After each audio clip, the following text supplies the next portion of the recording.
There she teaches systematic and philosophical theology, as well as theology and the arts. She's particularly interested in eschatology, the last thing, the eschatological dimension of the Christian faith. She's currently working on a monograph on eschatology and modern Europe. Her books include a superb study of the philosopher Martin Heidegger, strongly recommended, as well as a co-edited volume on C.S. Lewis and his circle. So she is indeed highly trained in all things Inklings. Malcolm Guite is no stranger to Divinity School, and we've heard from him already, of course. Poet, singer, songwriter, priest in the Church of England, and scholar. Malcolm's research interests revolve around theology and the arts, and many of you will know his wonderful study of Coleridge, the Ancient Mariner, and his earlier book, indeed, Faith, Hope, and Poetry, still a classic. But not least, there's his own remarkable poetry. We've heard a couple of pieces already today. Down to earth, accessible, and nevertheless profound. He won't mind me saying he has a touch of eccentricity about him, but somehow in Malcolm's case, he doesn't stop him being a remarkably integrated person whose combination of gifts and talents has taught me more than I can ever tell.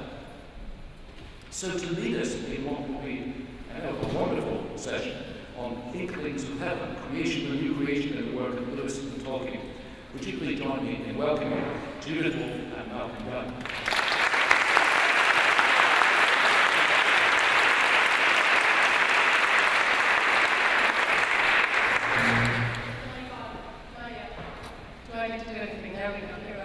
Thank you so much for having us. It's an absolute delight for us both to be here. We were last together a few months ago when we were having a reading circle in St. Andrews, spending a few days reading Wilke's Elegies and T.S. Eliot's Four Quartets, and talking particularly about the beginning, which was a great treat. And it's wonderful to be back together and talking about the Inklings and the creation theme that's so well chosen for this conference. We will run this as a conversation. We will each make some opening remarks. I will talk about creation in Tolkien, and Malcolm about creation in Lewis. We'll do the same for new creation, and then hopefully there will be plenty of time to open up for questions. I want to start by quoting Richard Weaver, who said that who called that framework, that horizon, which determines the shape, the overall flavor, the whole orientation of our world for us, our metaphysical dream. The idea of the metaphysical dream is that it's something that's implicit, that's not itself necessarily known or known by us, but that functions as the horizon, as the sort of shape within which all our thoughts about particulars of life and of the world have their place and their direction. And I think it's different metaphysical dreams that shape the political ideologies of the day. A basic sense in conservatism of the world is largely hostile and precarious, a place in which the little that we know and have to be shored up against the outer darkness. Or the sense in liberalism of the world is generally an upward trajectory, something that progresses, where the worst thing is to be left behind by the rapturous ascent of history. And these basic intuitions about the world are often at war with each other. I think that for the Christian, the two pillars that hold up the vast dome of the Christian cosmos are creation and new creation. The sense, on the one hand, that creation, that the world arises from the goodwill of the loving God, and on the other hand, that the world is not yet and cannot simply by progressing along its own path become what it is eternally destined to be. Those two pillars create a space within which we move and live and think as Christians. And that's more than just a matter of scientific or scientific debate about theories of the origin of creation. It's for us here, gathering as artists, as scholars, as ministers to the church, it's also a question about how we understand the meaning of what we do every day and how it all hangs together. Because will we or nil we, one of the things about metaphysical dreams is that their outlines, their lines, echo analogically through everything that pertains to our thought and being. So if you have a basic sense of the world and of life emerging from primeval competition, well then the life of nations, the life of groups, in-groups and out-groups, the life of individuals will be a matter primarily of competition, and art in that framework will be, above all else, just another means of gaining a competitive advantage, whether that be in mating, as Jeremy so lovely said about Wagner. I do think it worked well for Wagner, to be honest, but, or whether that be in terms of prestige and power in the art market. But if we live in a world that's upheld in which the space is created by creation and new creation, then art is most basically nothing less or other than the most natural thing for human beings to do. Because art praises and echoes the act of creation from which the world as a whole comes, and it presses forward in joy, in desire, in anger, in aching to that new creation which is our last end. And that is nothing less than everything that matters. And if we want to think about this analogous reverberation of art, then there are really no better guides than Tolkien and Lewis, whose work has shaped an entire field of literature and is just pervaded by exactly these questions. And I think that's why we're here this morning. Thank you. I've got mostly summary. I'm fascinated with our concept. To say this, I noticed, I think it was in the brochure for this, there was a great quotation from Christian Wenner, where he says, obviously slightly winding up what this theologians doing, he says, sometimes art does theology better than theology. And where to take that, particularly the imaginative arts, I think between them, although distinct and sometimes conflicting ways, Lewis and Tolkien, in their imaginative art, do an extraordinary amount of helpful theology for us. I think particularly that the reason for that is to do with the nature of the imagination itself. Both of them, I think, could look back to some, partly through Owen Barfield, the other to some of the things that Coleridge said. I quoted in my sermon just now, Coleridge saying that there's a deep imagination, it's a primal imagination in us, which he says is a living power and an agent of perception. So in other words, one of the things we bring to seeing and forming in our minds, the world itself, is our imagination. And that means that works of imagination are not just about what Tolkien calls secondary worlds, and they're certainly not in any sense reducible to private or subjective worlds.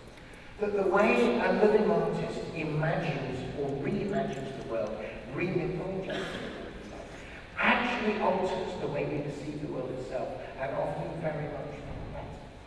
So I'd like to throw in right at the beginning, if we're thinking about creation and appreciating creation, I throw in a remark of Lewis's from an essay called On 3 Ways of Writing for Children, in which Lewis is defending himself and other writers of mythopoeia, defending himself from the charge of escapism, that he's creating some alternative subjective little compensatory fantasy out of, as a result of which children's attention is withdrawn from the real world that you're getting on with and growing up in that kind of way. Lewis defends himself by saying there is a kind of literature that does that. There is a kind of literature which leaves you undividedly discontented, but it's not generally fantasy or mythological literature. For children's books, it's all about being immediately successful as a school captain and having, getting all the admiration, instant ego fulfillment fantasy, which eventually becomes, when it supposedly grows up, remains as infantile as ever, the sort of sex and shopping novel. Now, those are all realistic, but actually you come out of them briefly compensated by the fantasy, but less equipped to make anything of your life in the world, undividedly discontented. By contrast, Lewis says this: when you go into an imagined world in which, through the dragons, through the lions, through the woods, you encounter the deepest aspects of what it is to be human, you grow. And he sums it up by saying, I want to write about an enchanted wood in such a way that the child who has been in my enchanted wood comes out of it into the world and finds every wood a little more enchanted. In other words, their very capacity to perceive the inklings of heaven, the glimmerings of hope, have been enhanced by the journey into the imaginative realm. And that's exactly what Coleridge said would happen if this kind of art was achieved. He and Wordsworth said they weren't trying to create a compensatory fantasy so that we could for 20 minutes forget the grim, meaningless concatenations of pointless atoms in the empty void. He didn't say that. He said the purpose of their work was, and I quote him now, to awaken the mind's attention from the lethargy of custom, and to remove the film of familiarity, to make us aware of the inexhaustible treasure before us, there before us, the inexhaustible treasure for which we have eyes that see not, ears that hear not, and hearts that neither feel nor understand.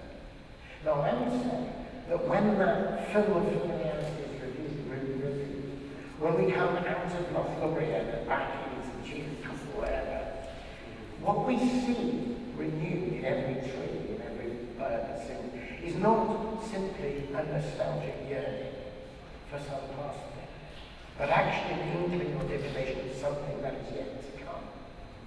That the more they think about the creation in its depths and beginnings, the more they're pointing us towards the new creation. So it's just an overall sort of thing.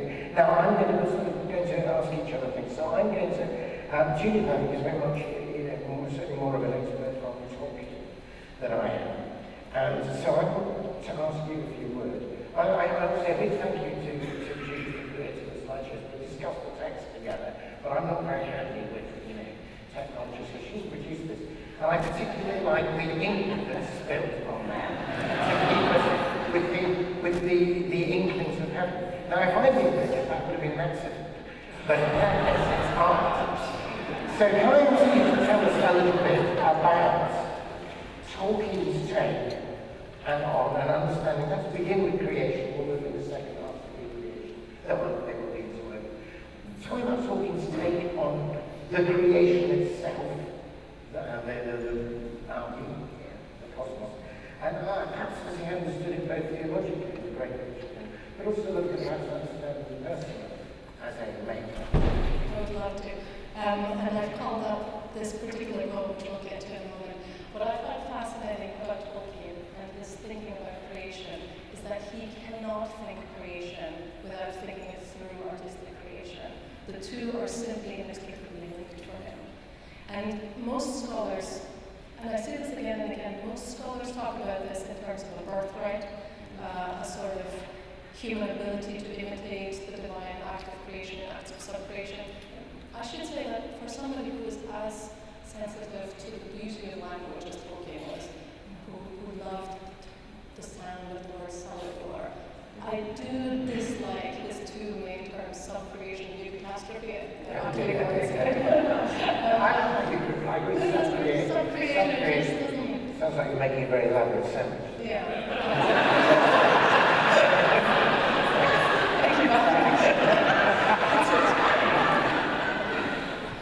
Anyway, so those two terms, the birthright and sub-creation, those come from a poem that he wrote called Mythopoeia, which is a poetic distillation of the case that he made against C.S. Lewis when C.S. Lewis was not yet a Christian, against Lewis's objection that Christianity was just another lie raised through silver, another myth. And Tolkien's argument against it, of course, as we know, which is encapsulated in this poem, is that that is exactly as it should be. But what people usually pick out of this is, as I say, a sort of human right to imitate the act of God. But what I see here is something that's much stronger than a mere imitation. There's a sense in this poem, not only of sub-creation, but of co-creation. And if you look at particularly, this is just one of the stanzas, but I'll just read it.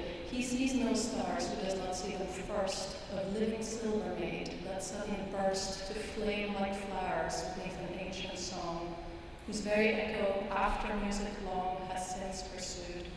There is no firmament, only a void, unless a jeweled tent, myth-woven and elf-patterned, and no earth, unless the mother's womb once all have birth. The heart of man is not compounded lies, but draws some wisdom from the only wise. and still recalls him. Though now long estranged, man is not wholly lost, nor wholly changed.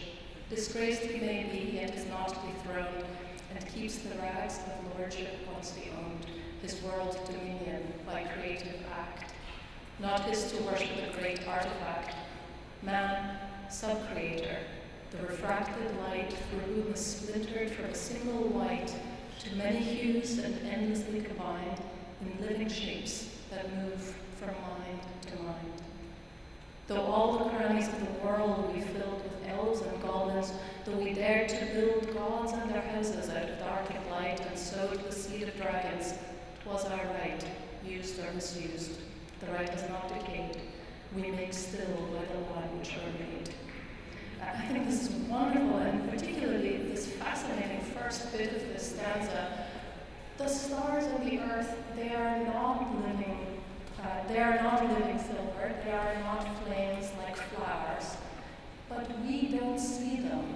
They are dead to us unless we see them in that metaphorical light. We have to, Tolkien seems to say, in order to see the world as it is at all, we have to shape it into metaphors like this, and we have to make it into something that gives rise to more creation. The stars have to be flames like flowers, and the earth a womb that brings forth other things. So the ability to perceive the world at all is an ability that comes through imaginative engagement with it. And I think there's three reasons for that. I don't think that this is a usurpation of divine right. I think it's because Tolkien thinks that the world has a depth of mystery, a depth of meaning, and a depth of freedom which cannot be perceived except through creative engagement, just as humans in their depth cannot be perceived except through the eyes of love. And for those of you who are familiar with Tolkien's own fairy stories, which we'll talk about just a little bit at the end if we have time, those three depth dimensions, mystery, meaning, and freedom, correspond to the three affordances of fairy stories: fantasy to mystery, recovery to meaning, and escape to freedom. And of course, the fourth affordance, consolation, we can leave to the end because it's an eschatological one. But that is very interesting to me, and we can talk about that more. And I think this comes out very nicely in his own creation myth, if we can get that up. This is the Einarlindale. This is the first part of Tolkien's great cycle of legends, the Silmarillion, in which he describes the making of Arda, the world in which the Hobbit and Lord of the Rings takes place. The creation of Arda by Eru, the one with his Ainur, with his angels. I don't want to read this, although I'm very happy to distribute it by PDF through Dan if people want to. But this creation account is remarkable to me because it's as much an account of artistic creation as it is a creation. And the two are they're just inextricable. And I hope that a number of you will know this creation narrative, but there are four main notes to it. And I'm going to leave out the question of, yes, thank you. I'm going to leave out the question of the fall of the angels, which is an interesting one, but I don't think we have time for it today. But there are four main notes here. One, several of which are reserved to God by himself, and several of which are done by God and his angels together. The first, of course, God creates the angels, first of all, out of his own thoughts, and then he proposes to them a theme of music, which they sing for him in variation and harmony and elaboration. So they unfold the theme that God proposes, and it is in their singing that the world, in a sense, first comes to be. They are entirely sharers of the making of the concert or the fugue that will become the world. But this is not yet the creation of the world in a second step, and this is a step that's reserved only to God, to Eru. He shows to them something that they themselves did not know about their own creation of music, which is that it's not only sound, it is also vision. And I think we see this at the bottom here. He shows his angels that the music that they have created has a shape and color. It is mountains, it is earth, it is sky, it is water. And he shows this to them in a vision. Now a third step, and this is also reserved to God alone, we have a sort of chiasm here. In a third step, he then says, Ea, let it be. And the things that he has shown them in vision that originated in sound become true, living things in space and time. A space into which his angels can enter, which they can inhabit. And he invites them to inhabit the creation that they have helped to make. And in a fourth step, and this is really interesting, this almost completes the chiasm. This is another aspect of creation that's shared with the angels. They enter into this space in Arda, and they discover that what they have seen in the vision is not yet fully formed in reality. Although God has made the things real, he has made them real in a primal, chaotic, incipient way. And it is their job, not God's, to shape with the work of their hand the reality of things into the vision that God has granted them of the music that they have made. So I want to say two things about that. One, creation has two dimensions, one of which is reserved to God and one of which we are co-creators with. The shaping or invention of worlds, the making of the music, the shaping of art in its grit, that's something that's shared by God and his angels, and of course in our world by God and artists. But the transposition, what I would call the literal metaphor, the literal carrying over of that invention from one reality to another reality, that is reserved for God alone. It is only God who makes the music of the Allegory into a vision and who makes that vision into life, into being. And all that the artist can do is to hand over the creation, the invention, to God to make with it what he will. And the second thing I want to say about it is that is this multidimensionality, this, and I like the idea of a literal metaphor because I think Christ is a literal metaphor. He is a literal carrying over of divinity into humanity. Part of the reason for this multi-layeredness of creation is that it is for freedom. It preserves the freedom of the creator, of the co-creators, really, of the artist. It preserves the freedom of the artist to create. The freedom for which and into which the artist creates his creation. And the freedom of God to take all of those freedoms and to make them into something larger than themselves. And I hope that we have this here, if we can. I think this is really well encapsulated in one story in the Silmarillion, which comes just after, and that's the creation of the dwarves by Alle.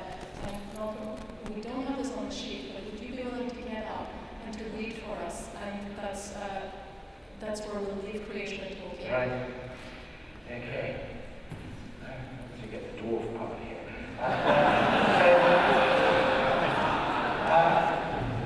This is a great metaphor. How they made the dwarves, but fearing that the other brother might blame him, he wrought in secret, and made first and seventh fathers of the dwarves in a hall under the mountains in England.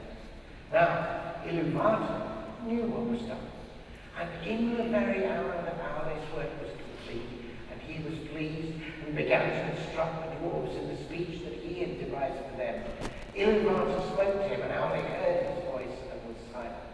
And the voice of Ilúvatar said to him, Why hast thou done this? Why hast thou attempted a thing which thou knowest is beyond thy power and thy authority? For thou hast from me, as a gift, thine own being only, and no more. And therefore, the creatures of thy hand and mine can live only by that being, moving when thou thinkest in moving. And if thy thought be elsewhere, standing idle, is that thy desire? Then Alle answered, I did not desire such lordship. I desired things other than I am, to love and to teach them, so that they too might perceive the beauty of air which thou hast caused to be. For it seemed to me that there is great room in Arda for many things that might rejoice in it. Yet it is for the most part empty still and done. And in my impatience I have fallen into folly. Yet the making of things is in my hand, from my own making by thee. And the child of little understanding that makes a play of the deeds of his father may do so without thought of mockery. because he is the Son of his Father. But what shall I do now, so that thou be not angry with me forever? As a child to his father, I offer to thee these things, the work of the hands which thou hast made. Do with them as thou wilt.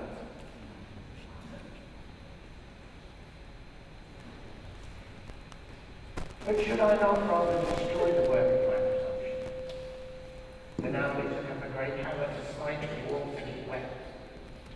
But Inklings had compassion upon Allegory and his desire, because of his humility. And the dwarves shrank from the hammer and were afraid, and they bowed down their heads and begged for mercy. And the voice of the new master said to Allegory, Thy offer I accept, even as it was made. Do thou not see that dost thou not see that these things have now a life of their own, and speak with their own voice? Else will they not have flinched from thy blow, nor from thy command the command of thy will. Then Allegory cast down his hammer and was glad, and he gave thanks to Iluvatar, saying, May Eru bless my work and amend it. But Iluvatar spoke again and said, Even as I gave being to the thoughts of Ea at the beginning of the world, so now I have taken up thy desire and given to it place therein. But in no other way will I amend thy handiwork, and as thou hast made it, so shall it be. So you can see here all the things that we just talked about, that Allegory, one of the Ironworms, made the dwarves, not for himself, not for logic, but for their freedom, but he is incapable of releasing them into that freedom by himself. He can only make how he has been made. And it is in his handing his work over to Eru, to Iluvatar, to God, that God can lift it from one reality into another. And that is the work that only God can do. But you can see the kind of lots of issues raised there, both about creation and about freedom. Lewis, I think, was very cautious. Much as he loved, obviously, and delighted in human creativity and, encouraged Tolkien and indulged in his own, he was very cautious about the possibility of idolatry and about the arrogance or the hubris with which the language of creativity was bandied about in modern artistic circles. And he thought there was something, potentially blasphemous, if you like, about swelling about the place and being a creator. That in one sense, there is only one creator, he's created all of us, and we make within his making. And that only God creates ex nihilo. And we make and reshape, and that there is that the ground of our creative work is attention and mimesis. That we're learning from the great creator by paying real attention to his world and then reshaping it. So there's a bit of caution all the way through in Lewis about those things. But nevertheless, there's also, and so he would have completely, I'm not aware of specifically what he writes about that passage, or whether he'd seen it, but he would certainly have seen this, he would have understood Allegory's doubts and misgivings. And he would have totally resonated with Allegory's willingness before the divinity of God to make nothing of his way. And his waiting on God. So there's a sort of distinction between the two of them there. But there's also a great commonality. And I think the fact that you began with that wonderful account of the music at the beginning and Eru making, as it were, the angels, and then this beautiful exchange, propounding to them the theme, and then letting them make the music. I was reading a passage in Genesis that relates to that sort of God looking to the creation and saying, well, what do you make of that? Is, of course, the passage in the Genesis narrative where, having made the animals, God brings the animals to the person and it says, to see what they would call him. As though God waits and creates the space for a real act of human learning. And of course, Tolkien reflected on that profoundly and felt that the very language itself was this mysterious gift from God in which we, by using our little verbs, our logoi, could, within the great logos, take part in that naming of things to be. But the reason why I'm glad you started with the music, out of which you mentioned the music that becomes the world, is that obviously now also has not only biblical but classical roots. I mean, there's the sense of were you there when the sun and the moon sang together, is the kind of place in Job where that comes from. But clearly the Pythagorean tradition had the notion of music and harmony. And it had worked its way well. Certainly, Lewis, as a 16th century scholar, would have been very familiar with things like Francesco Giorgi's Harmonia Mundi, in which he talks about everything being made out of harmony and sung into being in some sense. And of course, John Lennon went on to that. So you won't be surprised that everybody already knows that when Lewis gives the account of creation in Narnia, he does in fact draw on this idea of song. And it's a very beautiful passage. I want to just particularly, you may remember, just to give the story, this comes from The Magician's Nephew. It's really important, and there's a great controversy amongst Lewis fans. It's a Lewis nerd question, is which order should you read the Chronicles of Narnia? We can have some reconciliation counselling afterwards.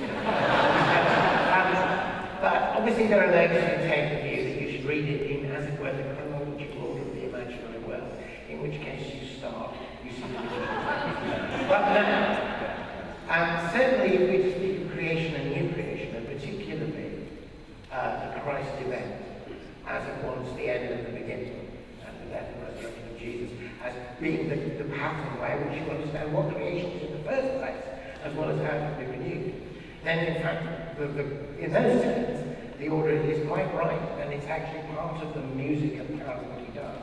That the child who reads the moment at which Aslan appears, singing Narnia into being, knows already that he gave himself up for Edmund for the whole of Narnia, and knows that that magnificent, beautiful, golden glory, out of whose mouth the cosmos of this world springs into being, is the one who allows his mane to be shorn, and who becomes weak, and who transforms things, and who cracks open. All of that is already known in some sense when you come to this moment in the darkness. The other thing to notice in this is that I'm very glad, we picked up the word witness, in your talk, Jeremy. It's so important. Is that he has witnesses here, and he has a variety of human witnesses to this moment of creation. And there's the children, there's the non-human witnesses, Jabez, but the contrast are the two adults from London.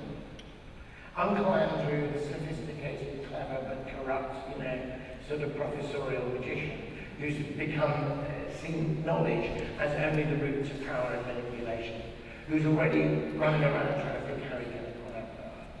And Frank the cabbie, who is a poor man who's just, he and his horse are trudging along, moving people around, and they've all been whisked into this world. And the contrast between the responses to the act of creation between Uncle Andrew and Frank the cabbie are part of the power and meaning. So I want to find those just to highlight one or two bits. I've got some printed out kind of thing. So in the darkness, something was happening at last. A voice had begun to sing. It was very far away, and Diggory found it hard to describe from what direction it was coming. Sometimes it seemed to come from all directions at once. Sometimes he almost thought it was coming out of the earth beneath them. Its lower notes were deep enough to be the voice of the earth itself. There were no words. This is strange. There were no words. There was hardly even a tune, but it was, beyond comparison, the most beautiful noise he had ever heard. It was so beautiful, he could hardly bear it. The horse seemed to like it too, and gave us the whinny a horse would give if, after years of being a camp horse, it found itself back in the old field where it had played as a foal, and saw someone who remembered a cook coming across the field to bring a dish of along to your face. Remember, it's not just this isn't just a foal, this is all the children. So reading this. And then, this is the first of the intervention. Gold, said the cabbie. Ain't it lovely? Just the sheer, that is an acclamation of praise. That is the entirely right and proper response to this moment, is to respond in praise. And it's an aesthetic response, it's to the beauty.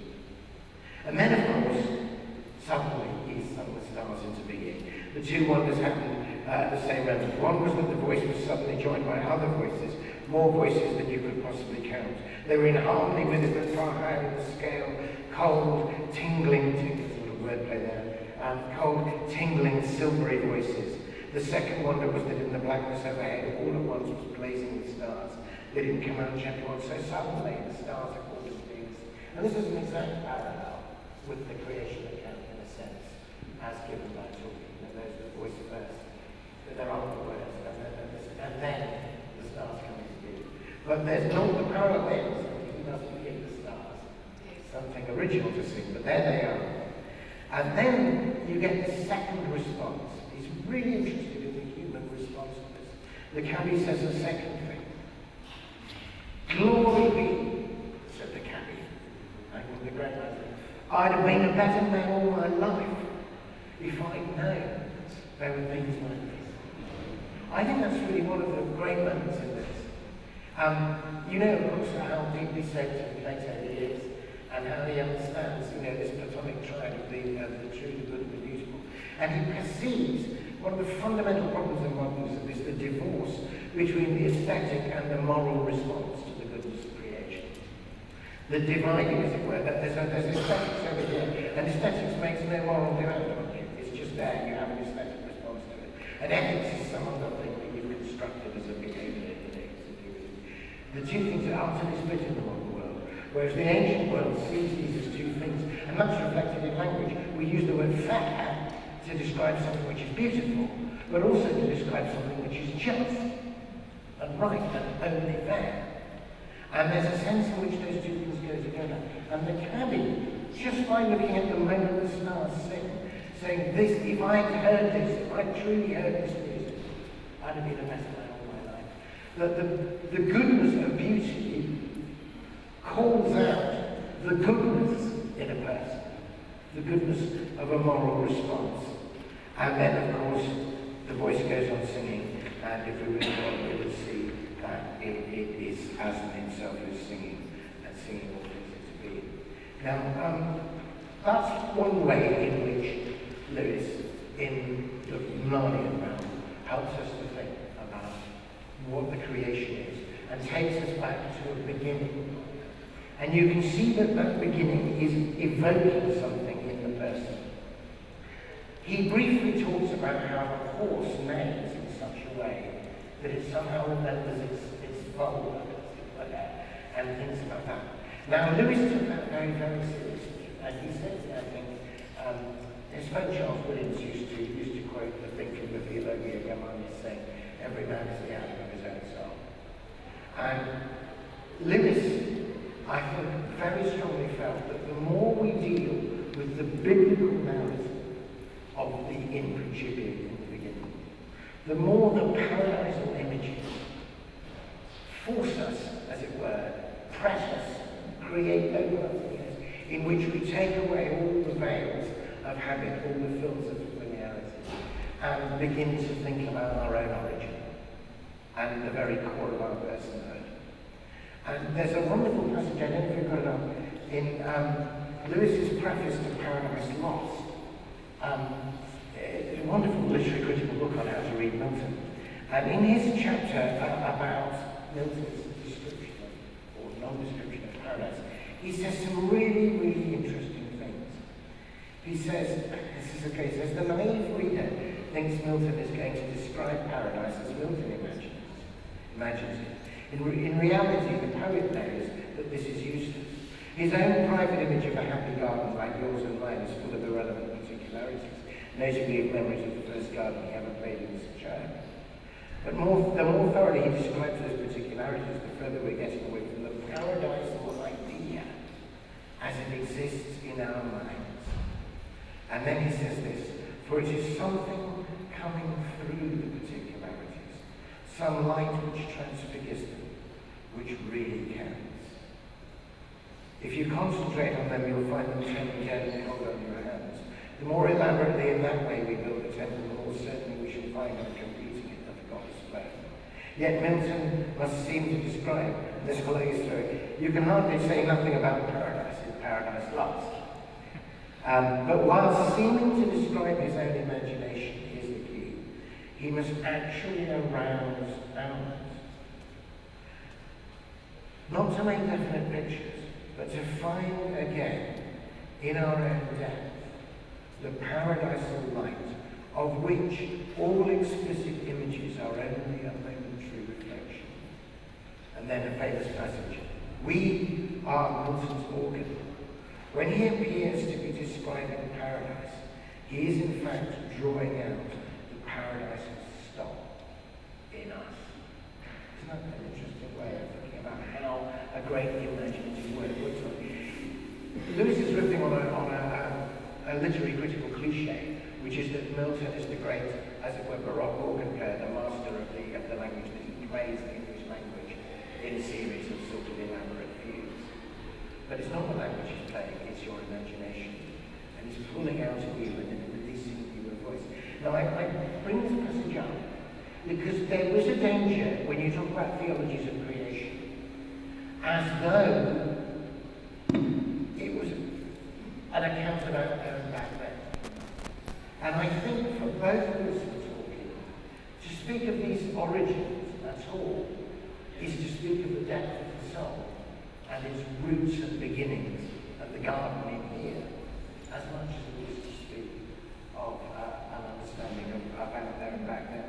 So I think that's something that needs to be noticed. But I want to just float one question mark over that passage, much as I love it in Preface to Paradise Lost.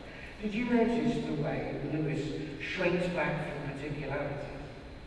The way he says, well, yeah, but never mind the actual garden you're playing. The way he longs to have, he wants to rush through the particularities to some transcendental life.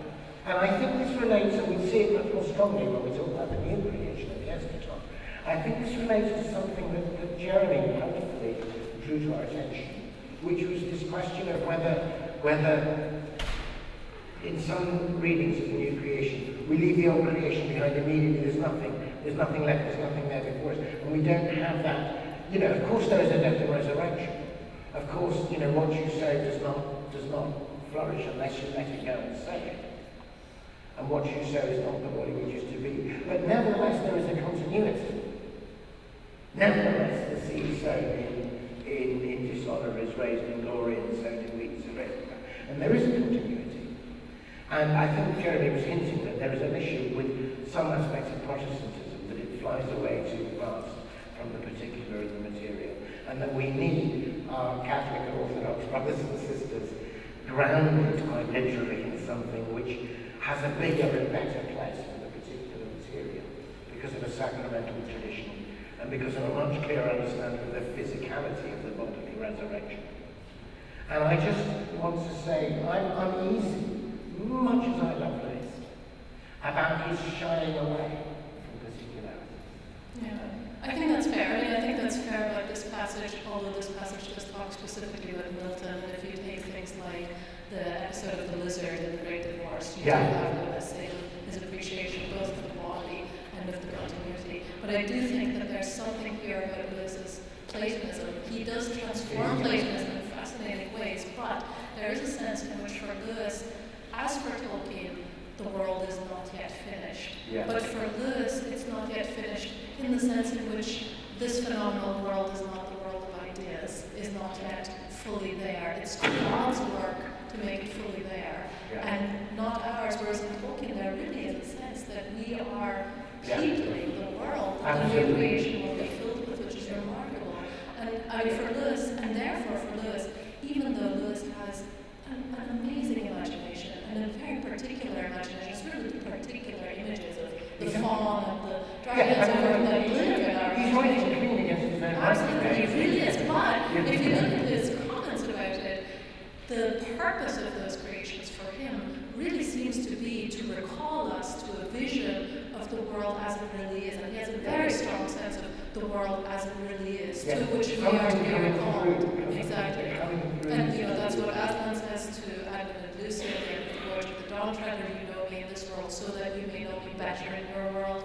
That's the sense that Ransom gets on Malcandra and Lavender, which are wonderful worlds, but seem to be there for him, partly in order to learn what masculinity and femininity are in our world, why our planet is the silent planet. And that is a remarkable difference between Lewis and Tolkien that also acts in their eschatology, I think, as we'll probably see in a moment. Maybe at this stage we do need to move on. Yes, the new creation and the eschaton, and that's. I mean, we've chosen to text, but I think these things are so deeply interwoven in Lewis and Tolkien that you can find them all over the place. But I want to just kick off this, which is a kind of development of what Christy's saying. About specifically where does the issue of human creativity and human artistry relate. We talked a little bit about how human artistry in the creation, we're creative. I love that line of Tolkien. I think it sums up everything he used to say. We made still by the laws by which we're made. You know, that we're made as makers by a maker and as naturalism.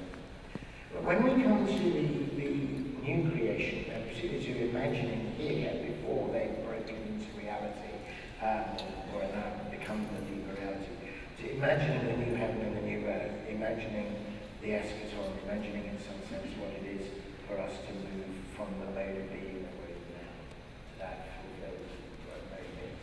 It so happens that both Lewis and Tolkien have not only written short allegories imagining that, but both of them have imagined an artist, specifically a painter, in that scenario. And it's when we contrast the episode of the painter in The Great Divorce with the episode of the painter Nigel in Leaf by Nigel, that we begin to draw out some of these distinctions. And I mean, when I draw out these distinctions, I don't want to set Lewis and Tolkien in opposition to one another. I think the very fact that they became such great friends, the fact that they overcame the deep institutional prejudices between Protestants and Catholics that were there, and the things that came out of Lewis's Belfast upbringing. Not to mention the academic wars between the literature and the language science and the Oxford English faculty, which were probably as deep and bitter as any Protestant Catholic. So I don't want to minimise the extraordinary power and grace of the friendship, but I do think that there's a distinction here to be made. So if we've got that. So just before we talk about this episode, just to set the context for The Great Divorce, I'm sure you all know it, but since I'm going to accuse Lewis, I think, a little bit of neglecting the particulars, what Blake called the minute particulars, and I'm going to say that his Platonism may be leading him a little bit astray here.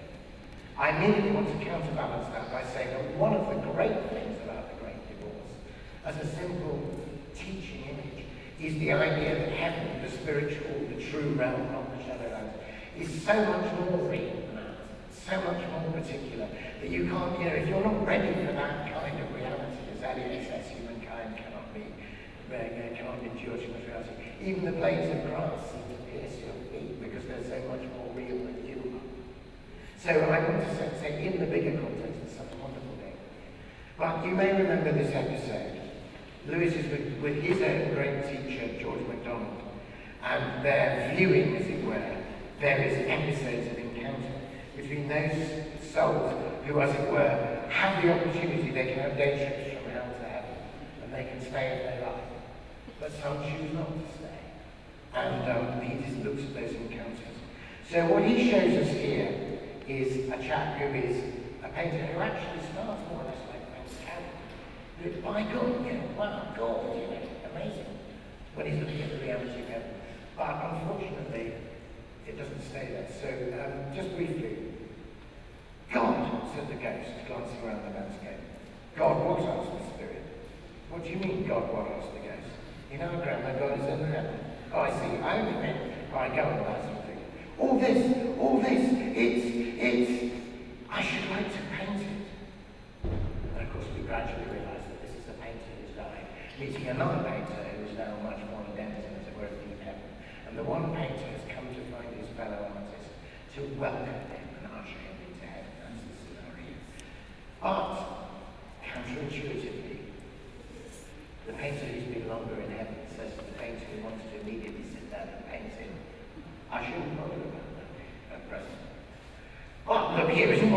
allowed to go on painting. Looking comes first. You notice the way the Heavenly Spirit always pays attention to language. God, look here, look here. Looking comes first. But I've had my look. I've seen just what I want to do. God, I wish I could bring my things with me. The Spirit shook his head, scattering light from his hair as he did so. That sort of thing's no good here, he said. What do you mean, said the ghost. Now here's the key. When you painted on earth, at least in your earlier days, it was because you caught glimpses of heaven in the earthly landscape. The success of your painting was that it enabled others to see the glimpses too. But here, you are having the thing itself. It's from here that the messages come. There's no good telling us about this country, for we see it already, in fact. We see it better than you do. That there's never going to be any point in painting here. I don't say that. When you've grown into a person, it's all right, you'll know to do it. There'll be some things which you'll see better than anyone else. One of the things you'll want to do will be to tell us about them, but not yet. At present, your business is to see. Come and see. He is endless. Come and feed. That would be delightful, said the guest presently, around the bellwether. So then he wants to go on, and he just wants to paint. And there's a little bit at the end of this passage that I've chosen. Light itself is your first love. You love paint only as a means of telling about light. And then the ghost says, oh, one grows out of that. One becomes more interested in paint for its own sake. And then comes this review. One does, indeed. I also have had to recover from that. It's all a snare.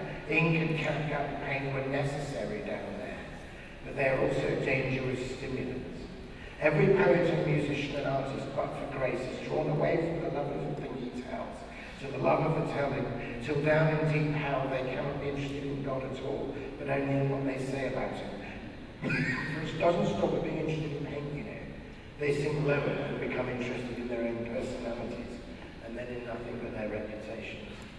And you remember as the story goes on, the ghost goes back to sort of his reputation. Now, of course we can all relish the satire, and Lewis going, oh, of course it's awful when artists become prissy about themselves and then they're not conveying anything, and you know, the only interest in their reputations, and fine. But what troubles me about this passage is that it's about art as a means to an end of spiritual life. He actually uses the phrase means. He talks about you love to paint only as a means of telling about life. And the means is kind of reportage, isn't it? It's there, let me show you that it's there. Now, Lewis is reacting against several generations of egotistical post-romantic artists who seem to think that, you know, telling the world in agonized colours about their own fragmented personality is the nature of art. And you can see why he's annoyed by that. And he wants to say, just show me the beauty of the light. But I don't think a full and final account of human artistic creativity, as it will be in the glory of the new creation, is saying, well, we don't need that anymore, we can all see it. And I don't think that simply, as it were, mimesis, however important imitation is, it is important as an aspect of art here, can be the only thing. So by contrast to by Nicol, here, extraordinarily, is talking, imagining the exact same thing. Because Lewis's account of the Great Divorce of the choice, whether to stay in heaven or not, is actually out of purgatory. It's about being purged. So as you may all know, in Leaf by Nicol, Tolkien writes a brief allegory about the purgatory experience, in which a painter called Nicol, who's always imagining and seeing these beautiful trees, and having a go at painting them and bringing them to life through his technique, but never kind of finishes them. Partly because he's kind of always going through minutiae and working on just one link. And this is, anybody who knows about Tolkien and Tolkien's writing process, and it's absolutely Tolkien. But the other reason why he's not finishing them is that he's got a neighbour called Mr. Parrish, who's always needing one another. And he heaves a great sigh and goes and helps his neighbour. And the neighbour does not care for his art or encourage him in any way. At least Tolkien can be glad that he didn't have a neighbour like that with Lewis. Lewis thoroughly encouraged Tolkien in his art, and our Tolkien says that for a long time Lewis was his only reader, and that he would have given up on all of it if Lewis hadn't kept asking for more.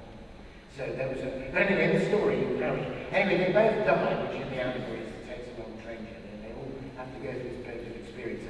And Nigel has to spend quite a lot of time just painting cupboard doors and sheds and things for house painters, actually completing a task. But gradually he comes along, and there's a wonderful passage I'm going to read it where he hears two voices. And one is, if you like, the voice of the accuser, and the other is the voice of the Redeemer, speaking good into him. This whole two voices idea was lifted absolutely entirely by Tolkien, unashamedly, from Coleridge's Writing of Ancient Narrow, where the narrower in the swoon hears two voices, and the one finally the redemptive voice of he of penance done and penance being do. So anyway, he's set on the next hearing, and he arrives at a country which seems strangely familiar. And just reading this passage is so good. He seemed to remember having seen or dreamed of that sweet grass somewhere or other. The curves of the land were familiar somehow. Yes, the ground was becoming level as it should, and now, of course, it was beginning to rise again. A great green shadow became to him in the sun. Nigel looked up and fell off his bicycle. Before him stood the tree. His tree. Finished. If you could say that of a tree, it was alive, for its leaves were opening, its branches growing and bending in the wind. Nigel had so often failed to guess, and had so often failed to catch. He gazed at the tree and slowly lifted his arms and opened them wide. It's a gift, he said. He was referring to his art, and also to the result, but he was using the word quite literally. And then there's a wonderful comment about the leaves on the tree are just in the Nigel style. And you realise that part of his redemption, part of his purgatorial journey, is to take the art that he's used and let it be anything else. But just like Allegory at the beginning, having proposed the theme and heard the music, then gives the gift of being to the thing. So here, in a wonderful moment of catastrophe, as it were, the original painting having been torn to pieces and used to mend Mr. Parrish's wig.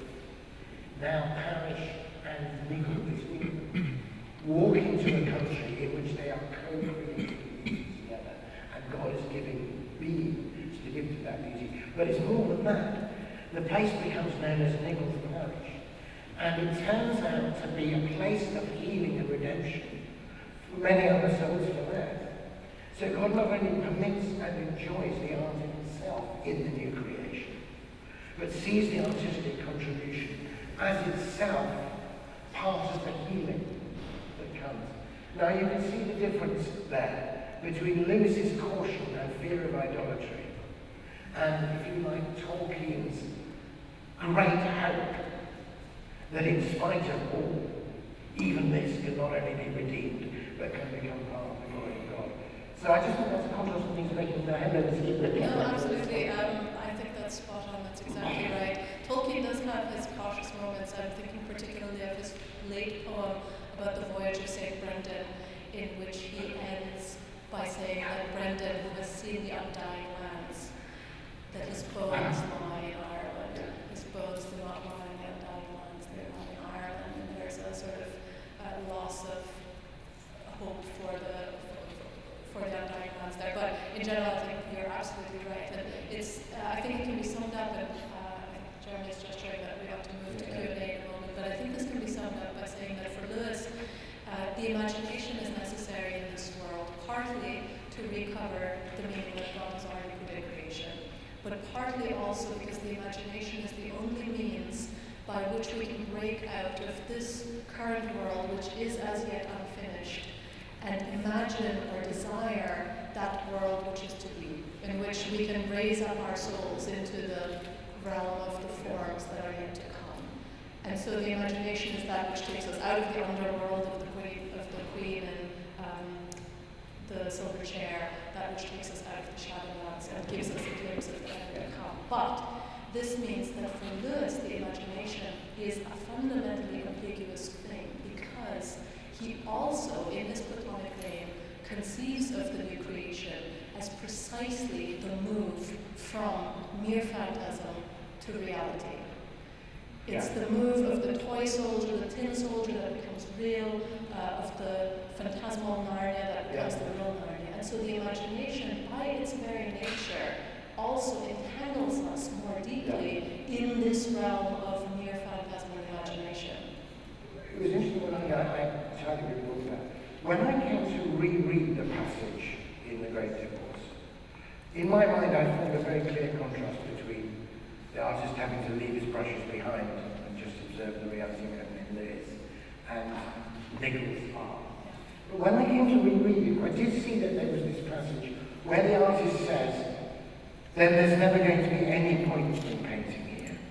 And the Spirit replies, I don't say that. When you grow into a person, it's all right, there'll be some things that you see. So actually, I'd forgotten that there is, as it were, higher up in the true land of the magazine country of Aslan, there will be a chance. I think Lewis's personal experience and perhaps Protestant heritage made him have a deeper sense of the corruption of the soul and of the darkness of the shadows and lights, and perhaps felt there needed to be a longer period of purgation, less deep. Yeah, I think that's right. Whereas for Tolkien, there is a place for it. There is a place for it, and it will come. But for Tolkien, of course, there is no such paradox with the imagination, because for him the imagination is both more humble and more constitutive of the world to come. And I've just called up this little bit from his essay on fairy stories, where he gives us this great image of the history of the world as a fairy tale that will end in a catastrophe, and that we will see that the Christian story, the story of Christ, is a fairy tale that has come true. But he says at the very end, but in God's kingdom, the presence of the greatest does not depress the small. Redeemed man is still man. Story, fantasy still go on and should go on. The Evangelio has not abrogated legends, it has hallowed them, especially the happy ending. The Christian has still to work with mind as well as body to suffer, hope, and die, but he may now perceive that all his bents and faculties have a purpose which can be redeemed. So great is the bounty with which he has been treated that he may now perhaps fairly dare to guess that in fantasy he may actually assist in the effoliation and multiple enrichment of creation. That term effoliation, Nibbles tree, right? All tales may come true, and yet, and here's the humility and the acknowledgement of that which only God can do, and yet, at the last redeemed, they may be as like and as unlike the forms that we have given them, as man, finally redeemed, will be like and unlike the fall that we know. Yeah, that's a wonderful thing to close back. We're going to have some time for responses to this. But you can see how rich the exploration is that they make of this between the two. We have a few minutes for questions, and we have some roving mics here. I think the conversation from this will carry on for a very, very long time, and certainly in the break and past it.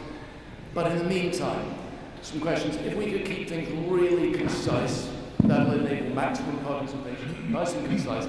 Would someone like to kick off? I'm sure there must be somebody. Yes, sir, in the back.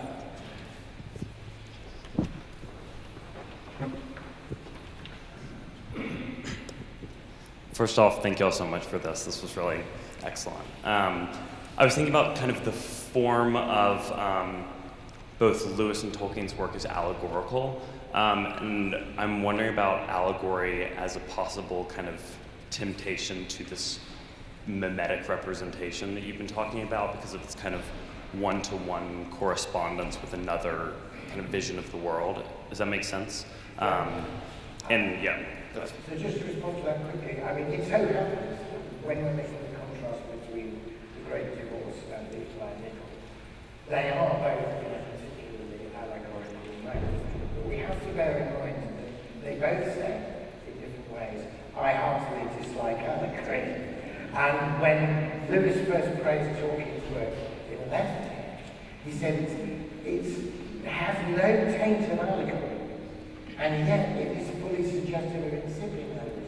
So I think they thought they would open to mind, if you like, in a more mythological, mythopoetic way, The distinction they would make was this, that in an allegory, strictly speaking, the author of the allegory has already come up with a fact or a truth or a pre-digested, this is what I want. And then they simply raid the world story and image for some equivalence. They translate my A plus B equals C, abstract statement, into story. And if you understand it right, you translate it back out, and behold, it says A plus B equals C.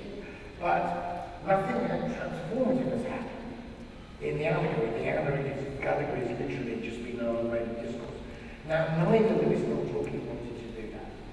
They wanted, instead, to let the images teach them. They wanted to let the images, the stories, have a kind of life of their own. And if that life was true, if that imagination was deeply and organically linked to the divine imagination, then of course these things would be suggestive. And the classic example that Lewis himself used to cite was that the whole problem, or the Lord Lewis himself, was conceived everything about the ring of power before the dropping of the first atom bomb. Because the book was published afterwards, everybody said, oh my goodness, we cannot use the enemy's weapon against him. This is an allegory about the possibility of destroying everything we stand for in the attempt to defend it. Which is clearly, but the point is, the book was so true that it was bound to suggest an allegory like that. But it was not a conscious allegory, so I think that's an interesting Judith, No, and I think what's interesting is for both of them, although not for some of their fellow Inklings, the possibility of analogous meaning, of not allegory that's conceived by somebody who's already figured out the meaning and then reproduced it on a less real level. The possibility of creating stories that have meaning that's more than allegorical but is nevertheless true is because they both thought that somehow there was a deep, what Lewis called psychophysical unity to the universe, that there really is some sort of ontological connection between breath and wind, and between different levels, which come out through the telling of stories. And that's why, well, of course, that's right. Thank you. Another here? Yes. We'll just get a microphone to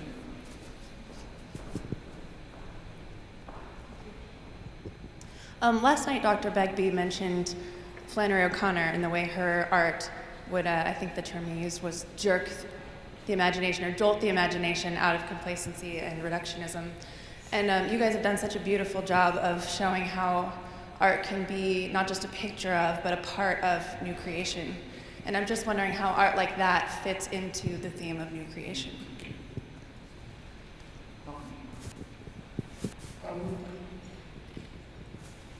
One of the things I think about new creation, if we say to ourselves that the death and resurrection of Jesus is the paradigm that we've got that will move from creation to new creation, and that the resurrection of Christ is the first fruits of the new creation, the bursting in of our world to our new creation, then I think one of the most significant things about the risen body of Jesus is that it's glorified, but it still carries the wounds.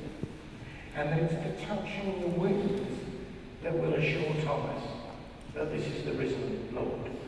It's one of the things that makes me feel the whole episode is genuinely really happened. I think a merely human fantasy about it would have seen him as totally healed and having superpowers. Now, going back to Flannery O'Connor, but also Lewis and Tolkien, and this is a paradox. One of the great things that art does for us here is to touch and search our wounds, and to be frank and open about the gravity and sorrow and grief of our woundedness in this world. And I actually think that in some ways the art that does that, but does it with power and strength and courage and truth-telling, and doesn't capitulate the grief, both articulates it, but even in the articulation last page, that is the art of the new creation, if you like. That is the art which both speaks the wound and actually recognises that even in glory, that wound will be part, transfigured, but part of who we are. So I think that Jeremy last night talked about the danger of sentimentality, the danger of rushing to the easy answer and going for the compensation without ever having to. So I would be particularly interested, I think, in seeing how, if you like, we can imagine ourselves as writers or painters being created in that new creation. I don't think we will forget the stories, including the stories of our wilderness of this life. But I think those things will become transfigured. And we can get glimpses of that happening in great art here. One more question for Judith. It could be particularly for Judith. Is that all right? Yes. I want one more, but I also want Judith here to chat. Yeah? Both great. Lovely. Jackie? I am just wondering, you've spoken about this a little bit, but how they account for art that they don't like. So maybe specifically something like the Golden Compass, something like that. How they respond to, or how we respond to? How Tolkien and how you think Tolkien and Lewis account for art that isn't necessarily fully what they would want to make, like revealing heaven or something like that. So the Golden Compass, written sort of in response to Chronicles of Narnia. True. I mean, what's very interesting about the Golden Compass is that it takes some of the key aspects of fantasy as Lewis and Tolkien developed them, but repurposes them for a view of the world that is in many ways at odds with Lewis's and Tolkien's, specifically in which story functions as an image of what life is in its ever-developing dynamic form. For Pullman, what it is to be alive is to ever make mistakes, to ever change, to ever develop as a story that has no fixed end. And so for Pullman, somebody like Lewis betrays the nature of story which Lewis himself seeks to value so highly. For Lewis, story is a paradigm for how the world is, but it's story in the sense of fairy tale. The basic form of story, both for Lewis and for Tolkien, is the fairy tale with its eucatastrophic ending. Pullman thinks that that's a distortion of the true nature of story, that they're right that story is the paradigm for how we should see the world, but the true story is one in which there are ever ambiguities, there are ever continuations, and so forth. And therefore, he uses a lot of what they've developed, but in a way that's quite different. Malcolm, a last benedictory, priestly word. We don't have anything from those on there's a very interesting, I would not want to give the impression that Lewis and Tolkien's view of art was such that only the kind of art they made was visible. I think they had hugely kind of Catholic faith with a small c. There's a very interesting late letter of Lewis's to Mervyn Peake, writing the Gormley which certainly isn't singing out Lewis's hymn sheet. But Lewis absolutely loved those books and thought they were superb and really well done. The sheer gift and power of imagination, and if you like, he felt it. And he wrote to the then, younger, not very well known Mervyn Peake, a fan. So, and he also loved Mervyn Peake's illustrations of the Roman Ancient Mariner. So I think when you actually read the letters of these people, although they had a very clear idea of the kind of art that they were making, and they were theologically conscious about doing it, I think they also trusted to God the Holy Spirit at work in us, and to the imago Dei in us, the part of the image of God in us is the imagination. And saw that even poets and painters and writers who with the top part of their head might be atheist or might forswear that if they were really great stories to tell us, it would come out anyway. And in fact, I think that's true in passages of Paul. I think there are aspects of Paul which draw on a deeper, this kind of power in the past, apart from anything else. In Pullman. So I think that there's a lot to be done for looking for the glimmerings and the inkles of heaven in unexpected places, as well as in the inkles themselves. Thank you very much indeed. You have both done a great deal of metaphysical dreaming for us, of a wondrous kind that has never been escapist, and we are profoundly grateful to you both. Thank you, Judith and Malcolm, very much indeed.